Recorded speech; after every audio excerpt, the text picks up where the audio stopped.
लोक जनशक्ति पार्टी के अध्यक्ष चिराग पासवान को उग्र तेवर दिखाकर बिहार चुनाव लड़ने और शर्मनाक प्रदर्शन करने का खामियाजा अब केंद्र में भुगतना पड़ सकता है। पिता रामविलास पासवान राज्यसभा सांसद और मोदी सरकार में मंत्री थे। उनकी नहीं रहने के बाद चर्चा है कि चिराग मां रीना पासवान को राज्यसभा भेजना चाहते हैं, पर इसके लिए ज़रूरी समर्थन मिल पाना पक्का नहीं लग रहा है।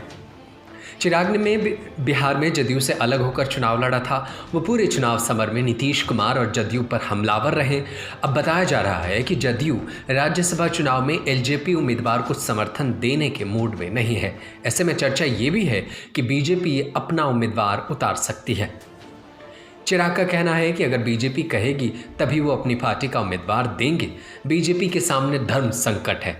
उस समय बिहार के चुनाव के दौरान आरोप लगे कि उसकी शाह पर ही चिराग ने नीतीश के खिलाफ हमलावर रुख अपनाया।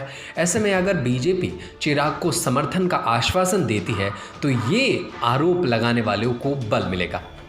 फिर ये भी सच है कि अकेले बीजेपी के समर्थन में एनडीए के किसी उम्मीदवार की जीत नहीं होगी। ऐसे में रामविलास पासवान के निधन से खाली हुई राज्यसभा सीट एलजेपी के खाते में दोबारा जाने के आसार ना के बराबर ही हैं। मोदी कैबिनेट में भी रामविलास पासवान की जगह कोई एलजेपी उम्मीदवार भरेगा, ये भी पहले की तरह पूर्ण निश्चित नहीं रह गया है। अगर बीजेपी चिराग पासवान या उनकी पार्टी से किसी नेता को मंत्री बनवाती है तो बिहार में जदयू से उसके रिश्ते तनावपूर्ण हो सकते हैं। बीजेपी ये रिस्क उठाने के लिए कितना तैयार होगी, ये देखने वाली बात होगी। रामविलास पासवान हमेशा से अपने परिवार के लोगों को आगे बढ़ाने और मौका भांप कर राजनीतिक पाला बदलने के लिए जाने जाते थे।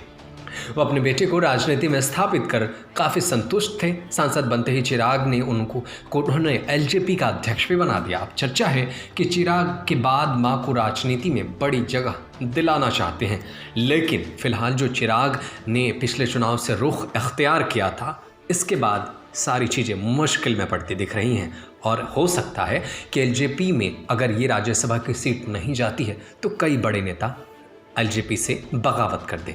देखना होगा कि चिराग पासवान अब इन मसलों को कैसे सुलझाते हैं। न्यूज़ रूम से नदीम अहमद की रिपोर्ट।